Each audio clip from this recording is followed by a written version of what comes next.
L'After Game, bonjour à tous, très heureux de vous retrouver. Aujourd'hui, nous avons le plaisir de recevoir le journaliste pour Maritima. Il officie chaque semaine dans le bar des supporters de 19h à 20h. Il nous vient tout droit de Martigues. Bonjour Karim. Salut.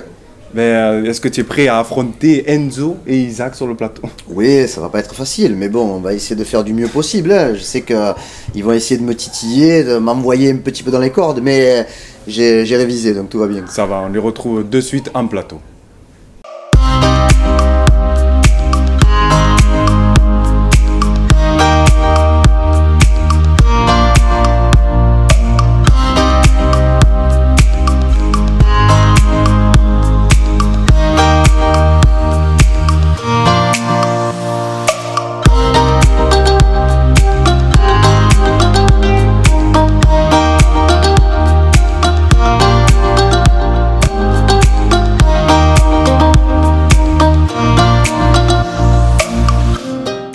On se retrouve comme prévu en plateau avec Enzo et Isaac. Salut les gars. Bonjour Lucas, bonjour Karim. Bonjour Karim, bonjour Lucas. Karim, merci de nous rendre visite pour la dernière de la saison. Avec un grand plaisir. Tout à l'heure, nous parlerons du tirage au sort de la Ligue des Champions et dans la P3 de cette émission, on parlera un peu de vous et de vos projets. Mais commençons par l'Olympique de Marseille qui a fait match nul face à Metz. Les Marseillais conservent leur deuxième place au classement. Les hommes d'André Villas-Boas recevront Nîmes avant la trêve. Karim, t'attends-tu à un match à sens unique ? Sur le papier, oui. Quand tu regardes à la lecture du classement, tu vois le deuxième qui reçoit la lanterne rouge, tu te dis, dans un vélodrome qui sera quasiment plein, il devrait y avoir pas qu'une seule équipe sur le terrain, parce qu'il faut pas manquer de respect à cette équipe nîmoise qui a joué cette semaine en Coupe de la Ligue, qui a encore souffert avec une élimination, mais logiquement, l'OM ne devrait pas trop souffrir. Après, moi, je me méfie toujours de ce genre de match. On l'a bien vu samedi dernier contre Metz, contre une équipe qui se bat pour son maintien. Et il peut y avoir des sursauts d'orgueil, il peut y avoir des baisses de concentration de la part des Olympiens. Là, à domicile, c'est peut-être un peu moins prévisible, puisque devant quasiment 60 000 spectateurs, je vois pas comment ils pourraient s'endormir. Il y a des mecs qui vont jouer quand même très gros sur ce dernier match de l'année 2019. Je pense à certains remplaçants qui flambent en ce moment, qui marquent 4 buts en 5 matchs sans jamais être titulaires. Mais Nîmes va sans doute tout donner pour donner une belle image, pour essayer pas de sauver son entraîneur, mais presque, parce que je pense que le sort de Bernard Blacard il est déjà scellé, hein, mais je pense que les Nîmois n'ont quasiment rien à perdre. S'ils perdent, c'est logique. S'ils prennent une gifle, c'est presque logique. Par contre, on connaît quand même, il y a un certain antagonisme entre Nîmois et Marseillais. Pour avoir vécu le match de l'été 2018 où l'OM avait perdu 3-1 avec des choix cataclysmiques de Garcia, première titularisation de Tchaï Tatsar, titularisation de Rami alors qu'il était hors de forme. Et je me rappelle que le stade était tout rouge. Donc les Nîmois sont supporters de l'OM quand il n'y a pas Nîmes au milieu. Quand Nîmes est au milieu, ils donneraient leur vie pour leur équipe. Et c'est normal. Donc voilà. Après, être sérieux et appliqué, tu me diras, c'est la chose logique à faire dans tous les matchs. Mais voilà, pas prendre non plus l'adversaire par-dessus la jambe, quoi. Enzo. Ouais, je pense comme l'a dit Karim, il a tout dit. Il faut que les Marseillais prennent ce match au sérieux. On l'a vu face à Metz, il y a eu un petit relâchement, je pense. Parce que quand on voit des attitudes de certains, je pense qu'ils n'ont pas joué leur match comme d'habitude. Quand je vois Dimitri Payet, ça passe qu'il fait sur Steve Mandanda, je pense qu'à OM Lyon, il ne va pas la tenter celle-là. Mais bon, je pense qu'André Villas-Boas a eu un discours positif sur cette semaine, la semaine d'entraînement. Et je pense que les Marseillais vont essayer de tout donner pour satisfaire leur public pour le dernier match. Comme l'a dit Karim, le stade sera quasi plein. Et il ne faudra pas avoir dans la tête les vacances pour ce match. Isaac sur Marseille-Nîmes. C'est la dernière rencontre avant la trêve hivernale. Dans ce grand stade vélodrome qui devrait être rempli. On espère que les Marseillais vraiment empocheront les 3 points. C'est une équipe qui est largement à la portée de l'OM. Donc logiquement, l'OM devrait remporter la rencontre. Concernant Radonjic lance-t-il sa saison? Ah oui, là, elle est plus que lancée, hein, mais je dirais même Radonjic lance son histoire avec l'OM, puisque la première saison, elle a quand même été très chaotique, très peu de titularisation, régulièrement des défaites quand il était titulaire. Il a eu un peu de temps de jeu la saison dernière en Ligue Europa, dans la fabuleuse campagne de Marseille, où ils ont récolté qu'un seul point, me semble-t-il, sur les 6 matchs. Donc non, Radonjic, je pense que c'était le moment ou jamais. Parce que quand tu investis au moins 12 millions d'euros sur un joueur qui est catalogué comme un grand espoir de son pays, il faut le rappeler que même sans être titulaire à l'OM, il est toujours appelé en sélection serbe. Sur les 2 derniers rassemblements, il a quand même été décisif, puisqu'il ne marquait pas avec la Serbie. Là, depuis le match aller, le match retour contre le Luxembourg, il a marqué, et des buts important et surtout esthétiquement intéressant. Donc là, je pense qu'il lui fallait un déclic. Et ce but qu'il marque à Toulouse, ça a été la première partie du déclic, et il a fini le travail contre Brest, puisque là, maintenant il marque des buts qui rapportent des points. Il marque un but très important contre Brest, qui donne donc 2 points de plus aux Marseillais que ce qu'on pouvait s'attendre après l'égalisation des Brestois. Et là, le but qu'il marque contre Metz, il est très important aussi, puisqu'il permet à l'OM de ne pas rentrer bredouille, de ne pas casser complètement la dynamique, parce que même si l'OM n'a pas gagné, l'OM reste sur une série de 7 matchs d'invincibilité. Ça, c'est pas non plus très fréquent pour l'OM ces dernières saisons. Donc là, je me dis, il mériterait quand même, la petite carotte, c'est-à-dire de pouvoir démarrer un match au Vélodrome. Ouais. Je pense que, en plus, vous qui suivez l'OM aussi à travers les médias, quand vous allez au stade, je sais pas, aujourd'hui votre opinion elle est sans doute retournée sur Radonjic. C'est pas Ronaldo, hein. Non, c'est pas Ronaldo, mais tu te dis, le gars quand il rentre ou quand il joue, il peut faire quelque chose. Après, on voyait que c'était un joueur qui avait du ballon. Déjà, il est rapide, technique. Là, il manquait vraiment la confiance. La confiance qu'il soit décisif. Et là, vraiment, il met des buts. Ça me faisait penser un peu au début de Florian Thauvin à l'Olympique de Marseille, où lui aussi, il avait de grandes difficultés à être décisif. Mais il marquait quand même. Il marquait, mais bon. Parce que la première saison, je crois qu'il marque 7 buts. Mais on l'a beaucoup décrié par sa capacité technique. Et son repli défensif, mais là cette saison on sait que Radonjic c'est un joueur très rapide, on sait qu'il est technique, il marque avec la Serbie. Après c'est peut-être parce qu'il n'était pas encore assez bien acclimaté à l'effectif marseillais, mais là ça fait plaisir de voir qu'il marque 4 buts en 5 matchs, et peut-être qu'il démarrera samedi. Radonjic, c'est 14 matchs joués, 3 titularisations. Le Serbe reste sur 4 buts sur ses 5 derniers matchs. C'est un but toutes les 114 minutes. Karim, deuxième ratio nation. Mérite-t-il sa place de titulaire contre Nîmes? Ah ben là franchement, mis à part si Villas-Boas veut s'entêter à faire jouer son homme de confiance dans le couloir droit, c'est-à-dire Bounassar, pardon, je vois pas ce qui pourrait empêcher Radonjic d'être titulaire.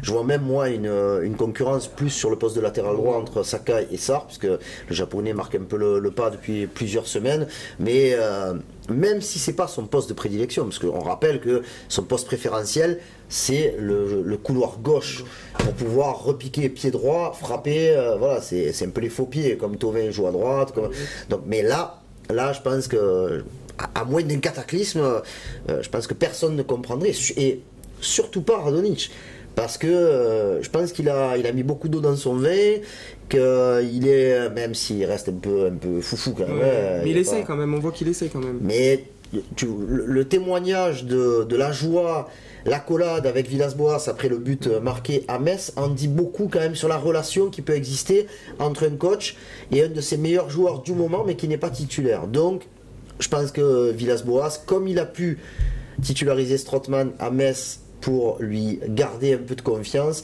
va sans doute faire le pas en avant vers Radonjic, et il le mériterait, quoi, tout simplement, quoi. Isaac, d'accord avec Karim? Totalement d'accord, ça serait récompenser Radonjic de ses dernières performances, et ça lui mettrait en confiance avant de partir à prendre ses vacances et rejoindre les fêtes de Noël. Mais vraiment, Radonjic, on espère que voilà, pour qu'il garde sa confiance, il faudrait qu'il démarre samedi face à Nîmes. C'est impératif. Enzo. Ouais, bah oui, bien sûr, qu'il devrait être titulaire pour ce match. Ça lui ferait un petit cadeau avant Noël. Et en plus, il mérite, comme l'a dit Karim, il marque en ce moment les buts les plus importants de l'Olympique de Marseille. Il est décisif. Et en plus de ça, sur le côté droit, c'est pas le côté le plus fort de l'Olympique de Marseille en ce moment. À gauche, on commence à avoir une certaine stabilité avec Jordan Amavi qui revient au niveau, Dimitri Payet qui est sur une saison fantastique en ce moment.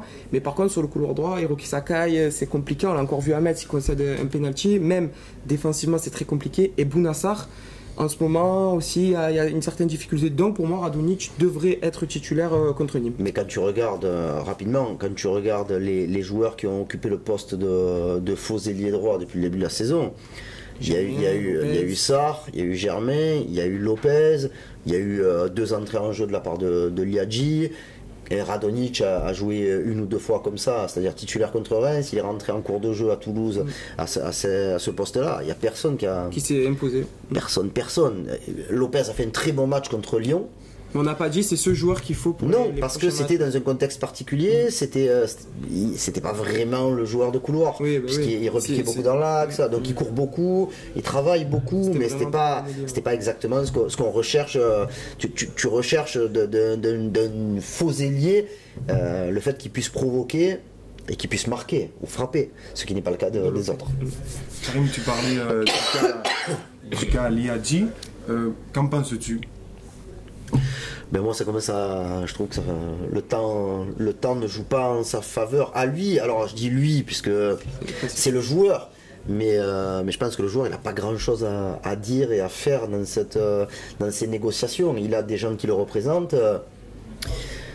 Je sais pas du tout comment ça va se terminer. Il y a encore 1 semaine, 10 jours, je restais confiant.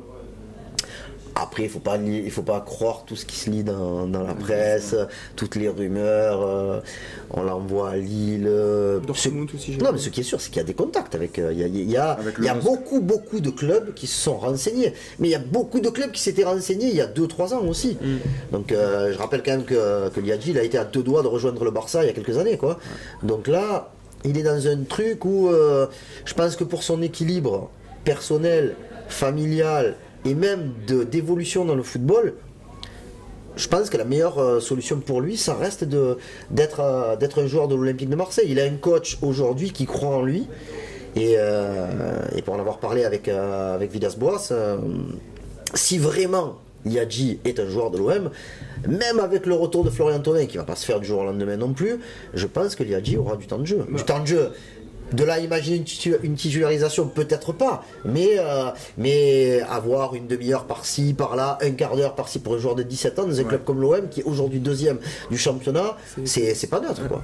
Enzo, d'accord avec Karim? Oui, bien sûr. André Villas-Boas, en plus, avait dit qu'il ne ferait pas rentrer Liadji tant qu'il n'aurait pas de contrat professionnel. Et malgré cela, il a essayé de le faire jouer. Je me rappelle une entrée contre Amiens qui n'a pas été très bonne, mais bon, il a déjà essayé. Contre Dijon, il l'avait fait rentrer, mais plus dans la position du sauveur, là, carrément. Il y avait 0-0, on attendait un but. Alors que contre Amiens, ça avait été plus dur, quoi, en plus. Mais voilà, donc Liadji, pour moi, doit prendre. Enfin, Liadji et son entourage, bien sûr, parce qu'on parle de Liadji, mais comme l'a dit Karim, c'est ses agents, c'est sa famille, etc. Donc pour moi, il doit avoir une décision rapide, parce que pour le joueur, ça doit être très compliqué à vivre, parce qu'on ne sait pas ce qu'on fait. On joue en club pro, est-ce qu'on essaie de négocier ailleurs? Donc c'est très compliqué aussi pour ce minot, parce que c'est un jeune encore. Il n'a pas encore pris toute maturité. Donc ça doit être un cas qui doit être géré très rapidement, mais aussi pour l'Olympique de Marseille, parce que avoir une perte aussi pour le faire arracher des mains par d'autres clubs. Donc le cas Liadji doit se faire rapidement, et je pense que oui, il doit signer à l'OM. Isaac. C'est une décision très, très dure à prendre. C'est vrai que nous, en tout cas, on espère que Liadji signera son contrat professionnel, car on aime bien voir nos jeunes joueurs jouer, avoir du temps de jeu et s'imposer. Donc vraiment, c'est une décision très dure à prendre. Après, tout dépend des négociations qui se passent avec l'Olympique de Marseille et peut-être les autres clubs. On sait pas, c'est pas vraiment la situation de ce joueur-là. Donc on espère en tout cas qu'il prendra la meilleure décision pour lui. Mais les positions se sont rapprochées. Depuis quelques semaines, on parlait depuis très très longtemps d'une volonté de l'entourage d'Isaac Liadji d'avoir un salaire à peu près équivalent à 50 000 euros. Là, il semblerait quand même qu'on soit au-dessus des 35 000 euros par rapport à la proposition de l'OM. Donc on s'en rapproche un petit peu. Après, il y a la question de la prime aussi.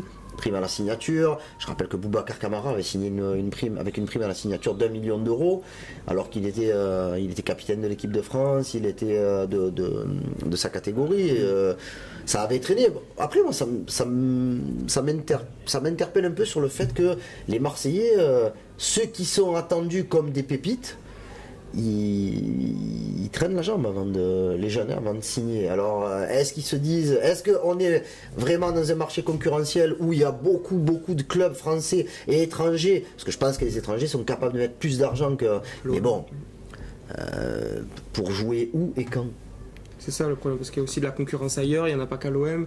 Et en plus, ce qu'il a prouvé, c'est pas non plus, il faut pas qu'on attende trop de Liadji, parce que on attend beaucoup que c'est une pépite, que c'est le futur de l'Olympique de Marseille. Oui, c'est le futur de l'Olympique de Marseille, mais il faut pas aussi qu'il y ait trop de pression sur ce joueur et l'estimer à son réel niveau. Un match en dehors des 2 entrées en Ligue 1, un seul match chez les seniors entre guillemets avec la Nationale 2, un seul. Je crois que là il va jouer avec les U18 si j'ai bien vu. Ouais. Parce qu'il veut avoir du temps de jeu, donc c'est bien aussi de sa part. Mais voilà, il faut pas non plus il faut l'estimer à son réel niveau et ne pas envoyer dessus dans ne pas trop atteindre de ce joueur. Voilà, c'est ça. Pour parler mercato maintenant, l'OM doit-il se renforcer durant le mercato hivernal, Karim? Ça, c'est une la palissade. Oui, l'OM doit se renforcer durant le mercato. Mais est-ce que l'OM va se renforcer dans le mercato? On n'en sait rien, parce que aujourd'hui, les vannes, elles sont fermées. On sait très bien, avec les promesses qui ont été faites par les dirigeants devant le fair play financier, sur la masse salariale, sur la balance entre les entrées et les sorties, tu peux pas dire aujourd'hui oui bon on est deuxième donc on peut. Moi je m'étais interrogé juste sur la possibilité que McCourt remette un peu d'argent, mais il semblerait que ça entre pas non plus dans le... Surtout qu'il a perdu quelque chose, j'ai la plage. Oui, bon après c'est un truc perso, mais bon il y a tellement d'autres choses qui fonctionnent pour le groupe McCourt global, que on se dit s'il y avait n'importe quoi 20 millions d'euros d'injectés par McCourt pour pouvoir recruter au moins un joueur d'un calibre intéressant, mais il semblerait que même ça ce ne soit pas possible par rapport aux règles du fair play financier. Tout le monde ici se dit ouais mais l'OM est en position de finir peut-être sur le podium, c'est-à-dire Ligue des Champions, donc il y a l'argent. Non, après il y a peut-être un risque à prendre. Ça oui, mais il va falloir bien le calculer. C'est-à-dire que tu peux acheter quelqu'un sans avoir de vente. Non, après, sans avoir de vente. Même si la masse salariale n'est pas... Non, tu peux acheter quelqu'un. Par contre, avant le 30 juin, il faudra que tu aies fait la balance. Ouais, c'est ça qui va être plus... C'est-à-dire que si par exemple tu comptais vendre un joueur ou 2 joueurs cet été pour pouvoir ensuite te relancer, mettre tes comptes à zéro, si tu prends quelqu'un cet hiver, il faudra peut-être en vendre 3 pour faire la balance. Exactement, comme à l'époque, il y avait eu les ventes de Gianni Limboula, de Dimitri Payet très rapide à West Ham. Alors à non, il était en fin de contrat. Mais Benjamin Mendy aussi était en discussion pour. Donc on se disait mais il va falloir trouver des joueurs à vendre. Et quand on voit comme ça s'est passé cet été et que l'OM a eu beaucoup de difficultés, alors c'est sûr que quand tu joues le haut de tableau, c'est plus facile pour vendre tes joueurs, hein. Mais je me dis est-ce que l'OM va prendre ce risque-là, c'est-à-dire sans avoir de vente? Moi, la première vente qui me vient à l'esprit, cet hiver, c'est Certic. Oui, Certic, il faut le libérer de son contrat. Non, mais il faut rien, il faut pas attendre de rentrer d'argent. Il faut surtout arrêter de payer. Arrêter de payer. Franchement, c'est un super mec. Hein. Il est gentil, mais bon, il a pas sa place. Il a pas sa place dans le groupe. Il l'appelle plus du tout. Il préfère appeler des jeunes. Donc là, les entraînements, il fait les entraînements. Alors la semaine dernière, il n'y était pas. Il doit avoir un contrat. Il y a 3 semaines, il y était. Mais là, voilà, donc, déjà, du coup, on se dit si Certic, après tout le monde en parle, Strootman, bien sûr, Strootman, mais c'est plus par rapport à ce qu'il coûte que par rapport, parce que bon, sur le terrain, beaucoup de gens critiquent Strootman. Ça reste, si on regarde son niveau c'est un bon petit joueur de Ligue 1, mais c'est pas un joueur aujourd'hui qui rend sur le terrain ce qui coûte à son club. Donc voilà, après c'est un grand professionnel, il ne triche jamais. Il est impliqué en plus. Exactement, bien sûr.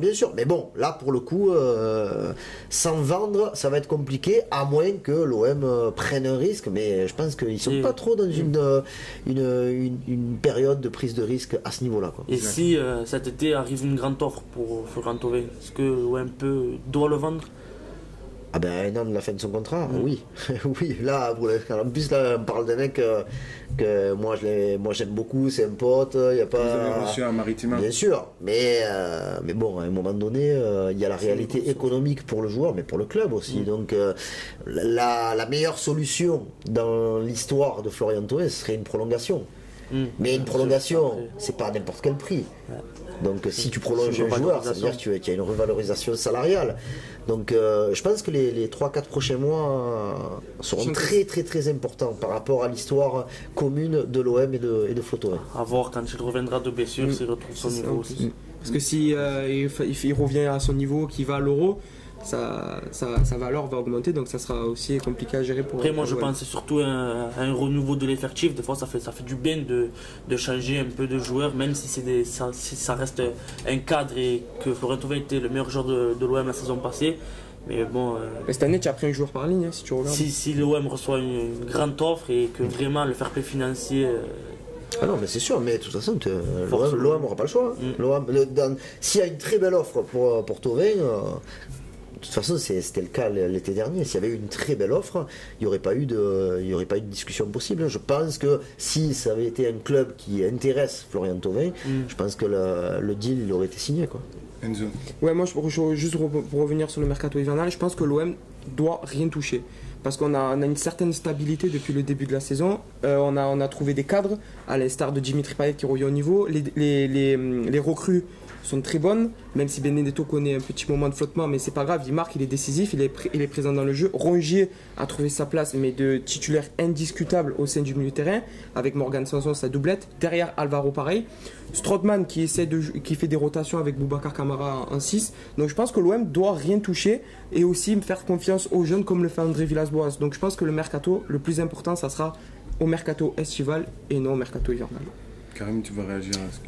Moi, si tu me dis, tu gardes exactement le même effectif, plus le retour de Florian Thauvin, plus, pourquoi pas, l'apport d'Isaac Liadji, je pense que tu es armé pour aller jusqu'à la fin de la saison. Bon, il faut éviter les catastrophes, 3 cartons rouges et 3 blessures en même temps. Mais non, il y a un groupe qui est sur une bonne dynamique, il y a une alchimie entre le groupe et le staff. Le coach, voilà, pour tous ses détracteurs, tous les gens qui étaient sceptiques, il est en train de retourner l'opinion, et pas qu'en France en plus, si j'ai bien compris, si on en croit l'article qui est paru il y a 10 jours dans le Guardian. Donc je me dis franchement, quand il y a un groupe qui marche bien, qui vit bien, qui a des performances, ça serait... de toute façon, attends, il n'y a pas de crainte à avoir, hein, il n'y aura pas de bouleversement. Il y aura des retouches. Il y aura des retouches, mais je ne vois pas l'OM par exemple vendre un Morgan Sanson ou alors encore pire, un Valentin Rongier qui vient d'arriver. Parce que même eux se sentent bien, je pense, à l'Olympique de Marseille, donc pourquoi partir à tenter le risque. Et ils savent très bien que si eux ils sont bien à l'OM, ils sont au moins autant exposés, si ce n'est plus, que si tu jouais chez le 10e ou le 12e de Première Ligue, quoi. Surtout si l'OM parvient à arracher la qualification en Ligue des Champions. Là, ils pourront s'exporter sur la scène européenne. On en a fini avec l'OM, passons à la Ligue des Champions maintenant. Les 8e de finale ont été tirés lundi dernier. L'OL jouera contre la Juventus Turin et le PSG, lui, évoluera contre le Borussia Dortmund. De son côté, le Real Madrid affrontera Manchester City. Voilà pour les affiches que l'Aftergame a retenues. Je vous pose la question, et vous, chez vous, n'hésitez pas à réagir. Le PSG doit-il avoir peur du Borussia Dortmund au vu des précédentes saisons en Ligue des Champions? Karim? Non, peur non. Parce que Dortmund est inférieur à Paris. Après, encore une fois, je vais pas dire que c'est l'histoire de l'OM contre Nîmes, hein, parce que c'est pas ça. Hein. Mais il faut jouer avec beaucoup de sérieux. Encore une fois, Paris va avoir la chance de recevoir à domicile pour le match retour. On a vu l'année dernière que c'était pas toujours un avantage, surtout quand tu te crois, et que tu te croyais déjà qualifié. Non, mais après les gens me disent ouais, mais bon, c'est arrivé contre le Barça, c'est arrivé contre c'est arrivé contre le Real, c'est arrivé contre Manchester United. Je me dis à un moment donné, peut-être que Paris va apprendre un petit peu de ses erreurs.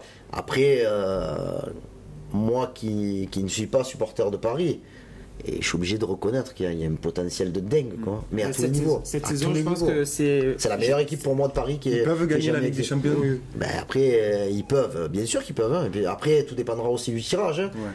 Si tu te bon, déjà, ça commence bien puisqu'ils ont pris, ils ont pas pris le haut du gratin du plateau des huitièmes de finale. Tu vois, le Real, déjà, si le Real passe ou si Manchester City passe, il y en a un des deux qui dira j'ai écarté un prétendant. Là, Dortmund, aujourd'hui, avec tout le respect que j'ai pour l'équipe de Lucien Favre, c'est pas un prétendant. Dortmund ne fait pas partie du haut du chapeau pour dire c'est un favori pour la victoire finale, quoi. Ils ne sont plus que 16 à prétendre au titre. Hein. Enzo. Ben, moi, je pense que Paris, non, on ne doit pas avoir peur parce que quand on regarde l'effectif du Paris Saint-Germain, c'est largement au-dessus de Dortmund. Mais attention, il faut toujours garder un peu timide pour les Parisiens, ne pas avoir l'excès de confiance, rester sérieux. Je pense que Thomas Tuchel a aussi appris de ses erreurs. Au contraire, je pense de Unai Emery qui restait un peu sur la même philosophie. Je pense que Tuchel a vraiment appris de ses erreurs qu'il a commises face à Manchester United et même en championnat. On voit que les Parisiens sont sérieux cette année. Et après, tout dépend aussi de Neymar, s'il sera présent, qu'il ne sera pas blessé. Mais je pense que cette année, c'est vraiment l'année l'année de vérité pour Paris. Parce que quand on regarde l'effectif, rien que devant Icardi, Neymar, Mbappé, je pense qu'une triplette comme ça, pas beaucoup de clubs européens n'ont une triplette autant très, très, très efficace offensivement. Et même au milieu de terrain, on a trouvé une certaine stabilité aussi avec Gay, même s'il est blessé en ce moment, c'est un très bon numéro 6. Donc pour moi, je pense que Paris cette année est vraiment un des favoris pour la victoire. Sachant que pour l'instant, les cadors, c'est très moyen. Hein. On a vu le FC Barcelone et Real Madrid mercredi s'affronter, c'était un match très moyen aussi. En Angleterre, Liverpool, je pense qu'ils vont se concentrer, comme tu l'as dit Isaac, dans de précédentes vidéos, sur le championnat. Donc je pense que Paris, c'est vraiment le candidat pour la victoire finale. Isaac. Je pense également la même chose que vous. Par contre, je pense que pour Tuchel, on verra s'il a appris de ses erreurs. C'est justement face à cette double rencontre face à Dortmund. C'est une équipe qui est largement à sa portée, que ce soit sur le papier et dans le jeu. J'ai regardé la rencontre face à Leipzig. On voit quand même que Dortmund, défensivement, c'est quand même c'est pas encore le top avec Zagadou, Hummels et Akanji. Mais bon, offensivement avec Jadon Sancho, Marco Reus et d'autres joueurs, ils ont quand même aussi un grand potentiel offensif. Mais moi, je pense que Paris est quand même mieux armé que le Borussia Dortmund, c'est plus costaud que ce soit défensivement. Et bon, l'attaque du Paris Saint-Germain devrait sûrement marquer plusieurs buts face à Dortmund. Tout dépend aussi du niveau de Neymar. On sait que Neymar, c'est dans ces rencontres-là qu'il était absent pour le Paris Saint-Germain. Bon, on espère le voir présent lors de cette double rencontre. Mais bon, je pense que le Paris Saint-Germain est favori, devrait passer. Voilà, après, si vraiment le Paris Saint-Germain venait à être éliminé, ce serait une contre-performance. Il y a un paramètre supplémentaire, hein, c'est quand même Dortmund. Donc c'est l'ancien club de Thomas Tuchel. Donc je pense qu'il y aura aussi une motivation personnelle qui sera encore plus forte, s'il a besoin qu'elle soit plus forte, quoi. Parce qu'il veut juste montrer que dans sa barre de progression, il a franchi un palier. Et c'est vrai qu'aujourd'hui, quand tu regardes l'histoire de la Coupe d'Europe, de la Ligue des Champions, Dortmund est beaucoup plus présent que le PSG. Ouais. Donc avec des moyens. En finale avec Jürgen Klopp. Oui, bien sûr, hein, contre le Bayern. Mais ouais, ils l'ont gagné aussi. Hein. Oui, ils l'ont gagné, dans les années précédentes. Il y avait Paulo Sousa, je crois, l'entraîneur de Bordeaux. Oui, ils l'ont montré la dernière fois sur le CFC. Autre affiche, c'est le Real qui affrontera Manchester City. Est-ce pour vous l'affiche de ces huitièmes de finale, Karim ? Ouais, oui, bien sûr, hein, c'est deux vrais prétendants à la victoire finale. Après tu es obligé d'avoir des chocs comme ça, mais d'un côté, tu es obligé aussi de te dire c'est dommage que ça arrive aussitôt. Tu vois, je préfère Bon, après, tu vois, il y avait Real et Paris dans la même poule, il y avait des gros matchs, il y avait le groupe du Barça était énorme, hein, Barcelone, Inter, Dortmund, t'avais... L'Inter qui n'est pas qualifié.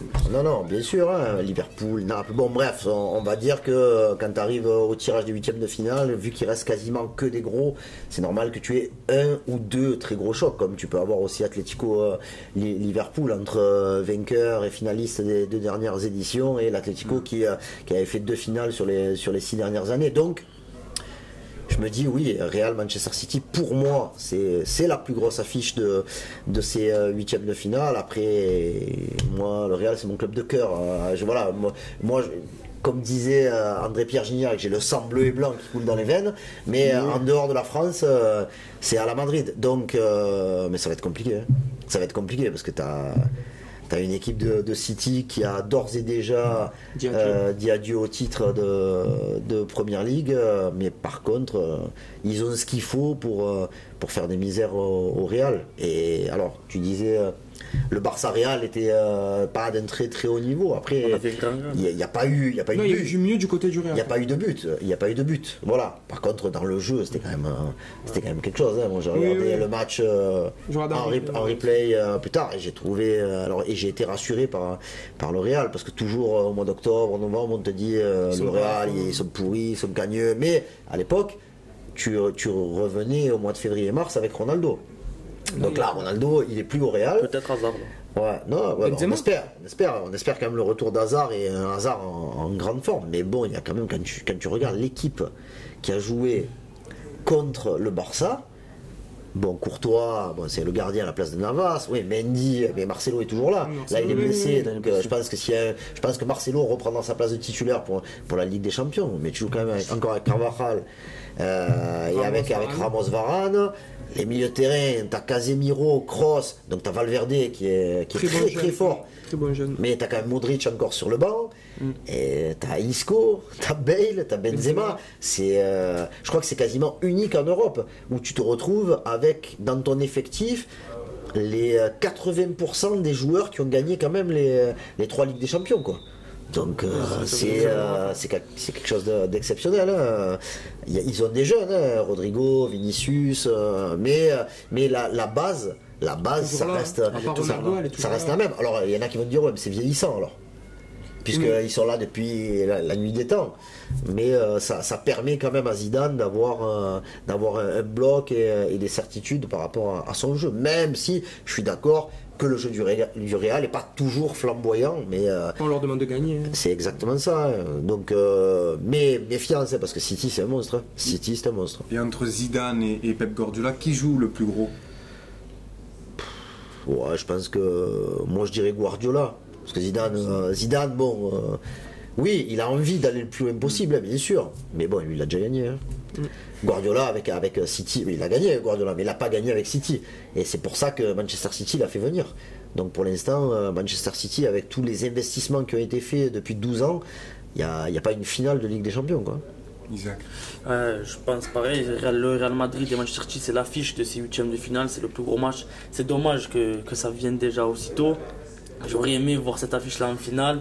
Voilà, moi qui suis suiveur de Manchester City, mais bon, ça. Supporter du Real aussi. J'affectionne particulièrement aussi le Real Madrid. Bon, voilà. Après, j'espère que Manchester City éliminera le Real Madrid. C'est aussi pour montrer, pour envoyer un signal aux équipes européennes que voilà, City élimine le Real Madrid, qui vraiment c'est l'équipe de la Ligue des Champions, c'est la meilleure équipe de l'histoire de la Champions League. Ensuite, vraiment, hier, la rencontre entre le Real Madrid et le FC Barcelone, j'étais vraiment, j'ai vu une très belle équipe du Real Madrid qui vraiment est sur la continuité de son match face au Paris Saint-Germain, même s'il n'y a pas de victoire au bout. Il y a un match nul face à Paris, encore un match nul face au FC Barcelone. Mais vraiment, Zinedine Zidane est en train de redonner un nouveau souffle au Real Madrid, même hier il n'y avait pas Eden Hazard. Bon, peut-être qu'avec Eden Hazard, le Real Madrid sera sûrement plus fort, car Eden Hazard était justement en train de prendre ses marques avec le Real Madrid. Et pour parler de Zidane et Pep Guardiola, je suis aussi du même avis, c'est Guardiola qui joue le plus gros, surtout sur son épopée avec Manchester City. plus européenne que vraiment un championnat, parce que Guardiola, un championnat, vraiment, il a donné, il a vraiment montré que le championnat, il a remporté quand même, il a pris 198 points en l'espace de 2 saisons. Il a révolutionné le poste de gardien, il a apporté un jeu que la Première Ligue n'ait jamais vu, un jeu aussi magnifique. C'est peut-être la meilleure équipe qui est le mieux joué de ces 20 dernières saisons en Première Ligue. Mais bon, en Ligue des Champions, c'est une élimination en 8e de finale face à Monaco, 2 éliminations en quart de finale, une fois face à Liverpool, une fois face à Tottenham, même si la saison dernière, ça s'est joué à quelques centimètres l'élimination. Après, on parle aussi que Pep Guardiola. C'est une demi-finale aussi. Une demi-finale, c'était sous Pellegrini la demi-finale. Ah d'accord, je pensais, oui, je parlais de City. La demi-finale, c'est sous Pellegrini et c'est justement éliminé par le Real Madrid, 0-0 au match aller et 1-0. C'est l'année où ils avaient éliminé Paris. C'est ça, et voilà, en quart de finale, 1-0 au match retour, but de Gareth Bale justement. Après, on parle aussi que Pep Guardiola pourrait quitter Manchester City cet été, et s'il quitte City en ayant cette fait éliminer en 8e de finale, vraiment c'est le parcours en tout cas de Pep Guardiola à Manchester City sera, surtout en Ligue des Champions, il sera peut-être je dirais catastrophique, même si c'est des mots forts, mais s'il quitte City, assombri, moi je dirais. Ouais, c'est catastrophique, c'est après c'est surtout parce que l'objectif principal de vraiment, si Pep Guardiola est venu à Manchester City, c'est pour la gagner, c'est pour remporter la Ligue des Champions. Et après, on sait tous que si Guardiola quitte City cet été, il gardera une énorme cote auprès des autres clubs européens. Ça, bien sûr. C'est aucun doute. Contrairement à d'autres entraîneurs, je pense à José Mourinho qui signe à Tottenham, qui n'est pas. Voilà, même si Tottenham est arrivé en finale de Ligue des Champions la saison dernière, il ne fait pas partie cette saison en tout cas des prétendants à la victoire finale. Ou encore à Carlo Ancelotti qui est pressenti à Everton. Voilà, on sait pertinemment que si Pep Guardiola quitte Manchester City, voilà, on parle d'un retour peut-être au FC Barcelone. On sait que le Paris Saint-Germain a toujours courtisé ce grand entraîneur et que c'est pour plusieurs clubs le meilleur entraîneur, c'est ce qui se fait de mieux en Europe. Donc après, voilà, Zinedine Zidane il a remporté 3 Ligues des Champions avec le Real Madrid. Même si Zidane se fait éliminer face à City en 8e de finale, voilà, on parlera. Non, ce sera une déception. Ça sera une déception. Ça sera une déception. On dira que ça sera plutôt. Voilà. C'est pas l'élimination contre l'Ajax. Hein. Presque logique. Après, peut-être que le Real Madrid pourrait gagner le championnat. Et si le Real Madrid sort en 8e de finale et remporte le championnat et peut-être la Coupe du Roi, on parlera d'une très bonne saison pour le Real Madrid. À contrario de Manchester City qui est déjà 14 points de retard sur Liverpool. Et s'il venait à sortir en 8e de finale, voilà, là vraiment je pense que c'est Pep Guardiola qui joue le plus gros face à Zinedine Zidane. Enzo. Ouais, comme tout a été dit, je pense que c'est Guardiola aussi qui joue le plus gros sur ces 2 confrontations, parce que comme l'a dit Isaac, le Real reste encore en course pour remporter le championnat, tandis que comme Manchester City c'est quasiment fini. Après on sait qu'il peut y avoir des retournements de situation en Angleterre, mais bon, actuellement je pense que c'est quasiment fini. Et en plus Pep Guardiola il enchaîne des déceptions s'il viendra se faire éliminer par le Real de Madrid. Donc je pense que oui, Pep Guardiola joue le plus gros sur cette rencontre. Karim, on va passer maintenant à l'instant pronostic. L'instant pronostic, on commence par Dortmund, Paris Saint-Germain. Karim, un petit pronostic. 2 victoires pour Paris. Enzo. Un match nul et une victoire pour Paris. Isaac. Un match nul au Signal Iduna Park et une victoire à domicile au Parc des Princes, synonyme de qualification pour les quarts de finale. Real Madrid, Manchester City, je te relance. Je pense que City pourrait peut-être gagner au Santiago Bernabéu pour un retour de Guardiola dans cet antre qu'il affectionne particulièrement. Et peut-être que le Real Madrid accrochera un nul à l'extérieur, mais City passera. Karim. Moi je vois une victoire chacun. Donc après, voilà, l'importance des buts marqués à l'extérieur. Ouais, avantage. Je sais pas. Alors oui, voilà, moi je suis comme Isaac, donc je vais donner mon pronostic de cœur. Je vais dire victoire 2-0 du Real et victoire de City 2-1 au retour. Moi je vois 2 matchs nuls et qualification du Real de Madrid. Real Madrid. Atalanta, Valence. Karim. Valence qualifié. Très grosse affiche. Valence. Atalanta, on le rappelle, qui joue pas à domicile. Hein. Là, ça c'est vrai. Isaac. Moi j'ai mis une pièce sur l'équipe italienne. Atlético Madrid, Liverpool. Karim. Liverpool, sans problème. Ouais, Ah, l'Atlético. toi, tu peux pas dire Liverpool. L'Atlético Madrid. Chelsea, Bayern de Munich. Bayern München. Ouais, Bayern, même si Chelsea, je pense, va faire deux beaux matchs. Isaac. Moi, je vois le Bayern s'épanouir peut-être en Ligue des Champions avec, Coutinho, c'est ça? j'espère, voilà, un retour en forme de Philippe Coutinho, qui est ancien joueur de Liverpool, justement. J'aime beaucoup ce joueur, Philippe Coutinho, là, qui revient, qui est en train de revenir à son meilleur niveau. Donc j'espère que ça continue Vous avez sur vu sa cette lancée. info là sur Coutinho par rapport à son maillot? Les maillots enfin. Oui, les maillots. Ouais. Truc de fou. Quoi. Ouais. C'est dingue quand même. Adidas ne peut pas donner des maillots à la Ouais. taille de Philippe Coutinho. Lyon, Juventus. Karim. Faut arrêter de rigoler. toi. Là, oh.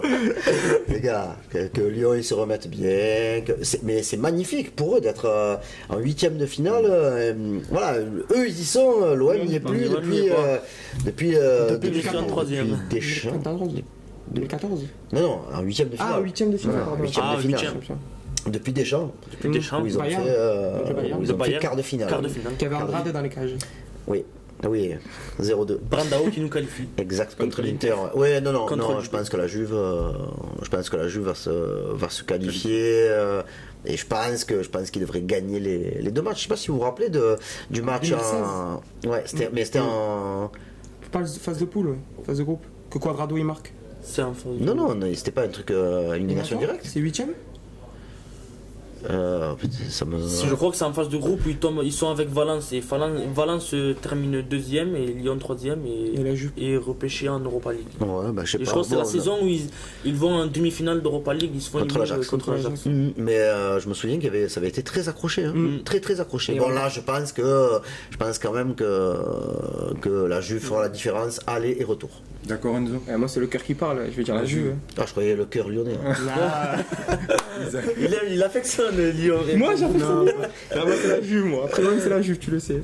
Isaac. Ah, la Juventus, ça serait logique que la Juventus remporte et le match aller et le match retour. Mais moi, Lyon, la saison dernière, ce n'est très bien sorti face à Barcelone à domicile où ils ont accroché un nul. Oui. On sait que Lyon, ils ont beaucoup de matchs référents en Ligue des Champions, plus justement que le Paris Saint-Germain.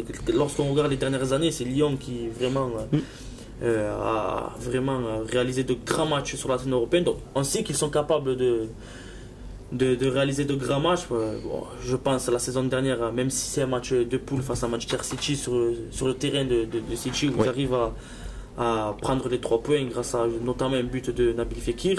Et bon, logiquement, sur le papier, même au vu des formes des deux équipes, la Juve devrait remporter le match aller et le match retour. Tottenham, Leipzig. Tottenham. La culture Mourinho, même si Leipzig est Ouais. très très Je intéressant. pense qu'ils vont être champion d'Allemagne. Avec. peuvent être. Mais il est intéressant à suivre le championnat. S'ils sortent en huitième de finale, ça va les aider pour le championnat d'Allemagne. Mais moi, je pense S'ils se qualifient, ça peut. Parce qu'à un moment donné, je pense que le Bayern va reprendre un petit peu son rythme. Et mais bon, attention, il n'y a pas que Leipzig. Hein. Gladbach, c'est pas mal aussi. Dortmund, ils sont pas dans la Dortmund, non, mais c'est un super championnat d'Allemagne. Hein. Vraiment, vraiment, très peu Ça médiatisé faisait par longtemps rapport qu'on- aux autres grands championnats, moi je trouve, hein, puisqu'on parle beaucoup de l'Angleterre, l'Espagne, voire l'Italie. Mais l'Allemagne, franchement, moi je me régale. Hein, Et les matchs. il place 3 joueurs parmi les 16 qualifiés. Dortmund, sûr. Leipzig Le Bayern. et le Bayern Munich. Encore hier, le Bayern s'est imposé vraiment encore 2 buts dans le temps à additionnel. 2 buts dans le temps additionnel. Donc là, le Bayern qui, grâce à cette victoire, qui reste dans la course au titre, mais vraiment, avec aussi le Borussia Dortmund qui a sa carte à jouer. Et Leipzig, là, le championnat d'Allemagne, que bon, ces dernières saisons, on savait que le Bayern a tout le temps allé remporter le championnat, mais là, cette saison, moi, je ne sais pas si c'est le Bayern qui est moins en forme ou les autres équipes qui sont très bonnes. Mais en tout cas, il est très intéressant à suivre. Et moi, en tout cas, je le suivrai. Mais l'avantage pour le Bayern, c'est qu'il y a plusieurs autres concurrents. S'il n'y en avait qu'un seul C'est vrai. costaud, je pense que ça serait plus chaud. Mais là, Leipzig peut perdre des plumes déjà contre n'importe quelle équipe. Mais Mais l'effectif est plus. Mais armé, voilà, côté- ils peuvent lutter avec Dortmund, ils peuvent lutter avec Gladbach, ils peuvent sur un match, ils peuvent lutter contre Francfort, contre Schalke. Il y a quand même vraiment de très très belles équipes. Et je me dis, Peut-être qu'à un moment donné, la politique de Leipzig, puisque je rappelle quand même à tous les gens qui disaient que l'OM avait battu Pim Pam Poum il y a 2 ans en Ligue Europa, je crois qu'il y a à peu près 60 à 70% de l'équipe de Leipzig qui avait joué contre l'OM qui est titulaire aujourd'hui encore. Donc oui, la même ossature. Hein. Exactement. Après, ils sont très très forts pour aller chercher des joueurs. Tu vois, ils ont été chercher Nkunku de Paris, Mukiele de Montpellier. Ça, ce sont des joueurs logiquement qui auraient pu rester dans le championnat de France. Alors Nkunku c'est particulier parce qu'il était dans le plus grand club français du moment.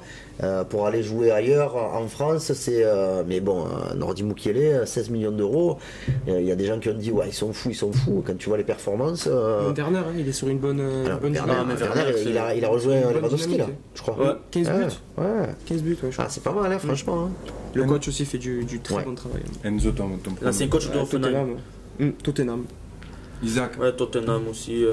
Culture Mourinho, j'espère que pour Tottenham qu'ils parviendront à se qualifier. Pour revenir un peu sur Leipzig, ils sont sur l'attaquant de Salzbourg, Haaland, qui est jeune. Non, mais c'est la famille. Voilà, c'est la même filiale. Ouais, non, mais voilà, donc ça facilite. Hein. Donc s'ils arrivent parce qu'on parle aussi peut-être d'un départ de Timo Werner, on parle du Bayern Munich, s'ils arrivent à recruter Eric Haaland. Mais Haaland, seulement. Mais un gros salaire par contre. Oui, après, je sais pas si je pense que c'est par rapport à la passerelle Salzbourg-Leipzig. Par contre, je sais que United sont très très très intéressés par le profil du joueur et le joueur est intéressé pour venir jouer en Angleterre parce que son père jouait en Angleterre. Il jouait à Manchester City, son père. Ouais. Et oui, les cousins. Et enfin Napoli, Barcelone. Barça. Ouais, Barça. Après, il faut faire attention. Toujours. Attention, parce qu'on se rappelle face à la Roma, même si c'était la rencontre inversée, le Barça avait reçu puis s'était déplacé. Mais je pense que le FC Barcelone. Oui, c'était un quart de finale aussi. Oui, c'était un quart de finale. Isaac. Le FC Barcelone. Reprise du championnat en février. C'est ça, la Ligue des Champions. On va parler maintenant, Karim, de vous. Vous avez commencé à la radio à l'âge de 16 ans, à Maritima, vous êtes parti, puis revenu en 2006 et vous suivez depuis 2009 l'Olympique de Marseille. Je sais que vous avez fêté les 3 mois du bar des supporters, c'était hier. Quel bilan faites-vous à la trêve hivernale? Du bar du supporter? C'est franchement une franche réussite. Hein. Vraiment, je suis même un peu surpris, très agréablement surpris par le retour qu'on a des auditeurs, des internautes, des gens sur les réseaux. Et je pense en toute humilité qu'on apporte quelque chose de plus. De différent, hein, pas parce que les autres c'est super ce qui se fait ailleurs. Hein, voilà. Bon, déjà, quand il y a le Phocéen qui existe depuis des lustres, la Provence a essayé de faire des choses, il y a France Bleu également qui bosse bien, il y a Star qui a Mon OM à moi le lundi, il y a bien sûr le Football Club de Marseille qui fait des choses très intéressantes. Après RMC c'est autre chose encore, mais voilà, déjà dans la case du mercredi c'est intéressant parce que bon, faut pas être trop réducteur. Hein, la version maxi c'est le mercredi, mais on a le bar du supporter tous les jours en version 15 minutes. Hein. Donc 17h40, 45, un quart d'heure lundi, mardi, jeudi, vendredi, et la version maxi 19h-20h en direct le mercredi. Mais là où je suis vraiment très très très content, c'est par rapport aux invités. Dernière en date, Flo Germain. Ouais, franchement, alors après Flo, tout le monde le connaît, hein, c'est un excellent journaliste, en plus c'est un ami, mais quand je vois ce qu'on a réussi à faire depuis le mois de septembre, alors qu'on est parti d'une feuille blanche de zéro.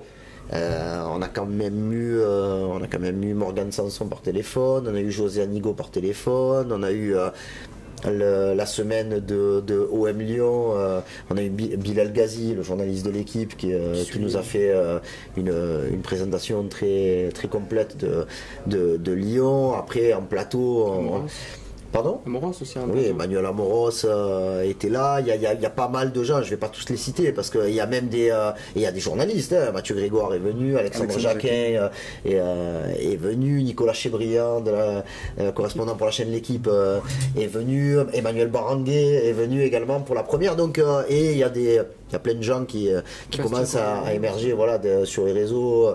Bastien Cordoleani, on a eu Romain Ring aussi du Phocéen. Donc voilà, il y a plein de gens avec qui on a lié on a noué des liens. Et il n'y en a pas un qui m'a dit je reviendrai pas. Donc voilà, donc je pense que dans la deuxième partie de saison, on reverra Najet Rami par exemple, on pourrait revoir Zaki Noubir, l'éducateur qui bossait avec Herbel il n'y a pas si longtemps que ça. Donc il y a plein de gens qui peuvent nous apporter plein de choses différentes dans une analyse, et surtout, pour nous, tout le monde a... Le poids de la parole de chacun est le même.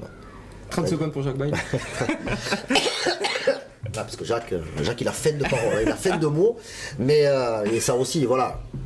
Je tire un grand coup de chapeau quand même à mes deux acolytes réguliers du mercredi, parce qu'il y a Marc Gali qui est là toute la semaine aussi, mais pour le bar des supporters version maxi, on a Greg Empêche-moi, le trublion de service, qui fasse pas trop le beau quand même, mais et Jacques Bail qui nous apporte toute son expertise, toute sa science du football, sa connaissance du milieu, du vestiaire, et avec sa verve, sa gouaille, sa sensibilité. Donc c'est quand même on a Enzo a l'habitude de voir ce qui se passe sur le plateau et dans les coulisses du bar des supporters, et c'est une ambiance particulière, je dirais vraiment.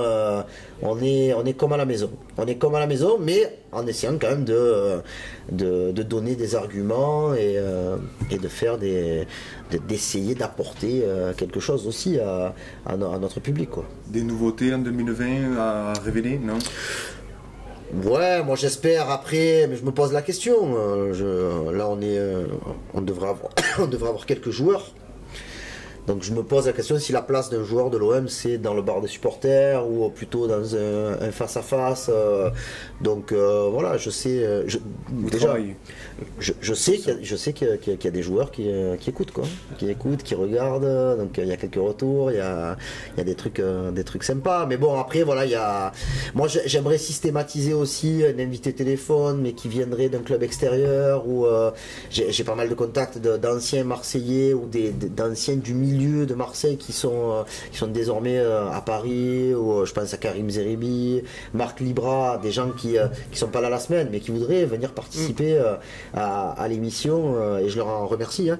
Mais voilà, il y a des choses à améliorer, parce que voilà, on est au début de l'aventure, et on va faire en sorte que ça continue un petit peu sur le même tempo, avec toujours de la bonne humeur, un peu de mauvaise foi, mais aussi essayer d'apporter un regard un petit peu différent, quoi. Voilà. Vous êtes journaliste spécialiste de l'OM, mais est-ce que vous couvrez d'autres compétitions sportives, d'autres championnats? Oui, bien sûr. Bon, alors là, un peu moins cette année, parce que c'est vrai que avec la gestion du bar des supporters, notamment le mercredi, c'est quand même un petit peu plus chaud à organiser. Mais non, déjà, je suis beaucoup le Football Club de Martigues. Après, j'ai une tendresse particulière pour les clubs, les clubs de la ville de Martigues, mais autour, parce qu'à Martigues, il y a quand même un club de National 1 de handball, un club de Ligue B de volley, de National 2 féminine au niveau du basket. Après, on a un club en Pro B à Fos-sur-Mer, qui était en Jeep Elite l'année dernière. On a une grosse équipe de handball à Istres qui joue en Lidl Star League, et joue ce soir à Chambéry au phare. J'ai des contacts avec le PAUC, j'essaie, et c'est vrai que si j'avais un petit peu plus de temps, je pense que j'essaierais aussi de nouer de vrais contacts et des liens, parce que là c'est des coups de fil, des textos avec l'Atlético Marseille, avec l'US Andoum, avec les féminines de l'OM. Voilà, il y a plein de choses, mais après on peut pas tout faire, hein. Moi je suis très heureux et très chanceux de pouvoir faire mon métier de cette façon-là. En plus dans un média qui me fait confiance à 200%, donc voilà, je sais que j'ai de la chance. Et vous qui êtes étudiant, je vous souhaite vraiment de trouver une maison comme moi j'ai trouvé. Alors, une maison, elle n'est pas loin de chez moi, hein, parce que moi je suis de Martigues. Mais c'est vrai que c'est quelque chose d'intéressant qui permet aussi de rester normal, quoi. Voilà, parce que bon, il ne faut pas s'inventer une vie, hein. On parle de l'OM, hein, et du reste, hein, mais on n'a pas inventé un vaccin contre le cancer ou quoi que ce soit, hein. Donc on est des gains, comme on dit. On craint des gains et on est des gains. Donc non, mais c'est pour ça que pour ça que quand je vois les relations que je peux avoir avec des gens sur les réseaux sociaux, voilà, il fait normal, oula, s'il faut aller boire un coup, manger un morceau, quand quelqu'un a un souci, essayer de l'aider, des places, pas des places, voilà, il n'y a pas de... C'est normal.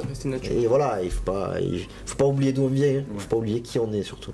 Isaac, il a une question sur la Ligue des Champions. Oh là là. Une petite question sur la Ligue des Champions. Si tu devrais sortir un favori, vraiment une équipe qui est pour toi, c'est cette équipe-là qui rapportera la Coupe d'Europe cette année. Question pas facile. Non, mais en vrai, allez, je vais prendre un joker. Je vais mettre deux équipes pour moi qui ont le profil pour aller au bout. Cette année, le vainqueur de l'édition précédente.